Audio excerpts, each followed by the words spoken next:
So today I want to talk to you guys about habit stacking, right? Once you build up a good habit, you stack another habit on top of that to make it a lot easier. Or if you've already got a habit in place, you can put a habit to be paired with that or do on top of it that also makes it a lot easier. So for example, let's say you want to clean your teeth twice a day. I hope you clean your teeth twice a day, but let's say you don't. So every morning after you drink your coffee, which is a habit that you always have, you want to start to clean your teeth immediately after that, because coffee is a habit. And then, straight after your coffee, you've had that coffee taste, you need to have a clean taste now. So you go and clean your teeth, right?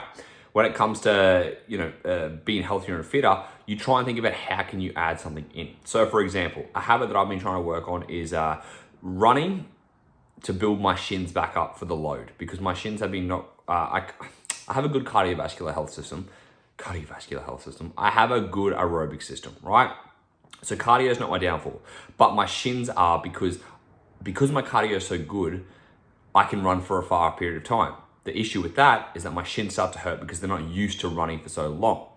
So my coach has been like, hey, we have to build up your shins. You have to add it in slowly. You have to do it like 1.5 Ks a week and build it up. And 1.5 Ks is like 8 minutes. So it's fucking nothing, which absolutely kills me. So what do I have to do? Well, in order for me to make this a habit to build up, I have my habit of doing the assault bike. So I'll do the assault bike before or after my run, because then I pair the habit of rehab with something I'm already doing to make it more successful, okay? Whereas if I had to do rehab running 1.5 Ks, I'd probably either 1, overshoot it and end up doing a proper run and ruining my shins, or 2, not doing it because I don't want to run for 8 minutes and that's it. Like doing that for 8 minutes and then going back to doing something normal, it's annoying. So I paired it together, I'm much more successful with that. When it comes to nutrition, let's say you want to start adding veggies into your mix. Well, if you already started nailing protein, you're being consistent with that. Start adding the veggies to the meals that you've already got protein in, instead of trying to completely change another whole meal, because it's easy to add something up if you're already having protein. So then you start thinking about protein and plants at each meal, right? Little things like this to habit stack are going to be important, because once you start to, pair it with another habit, again, it just makes it easier, because then that second habit also becomes a habit. Done, right? What I like to think about with this, when you're trying to habit stack or pair or any of these things, make sure the habit you are trying to build up is going to be easy to implement. So maybe you have to break it down, because the easier it is to implement, even by breaking it down and making it simple first and then building it up, means you're much more likely to stay on track and be successful. It is very hard to make a hard habit ingrained when it's challenging.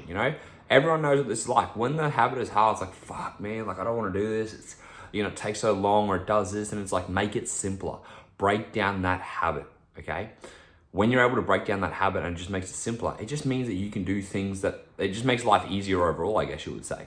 And once you have broken that habit down and it's simpler to achieve at first, and you get a little bits of win, then you can make it more complex to whatever the habit has to be, right? So let's say you want to stretch every day. You're like, oh man, I really need to stretch. I've been fucking so sore, so tight. Okay. So before you start stretching and you're like, oh, I have to stretch for 20 minutes a day, start with 2 minutes a day, right?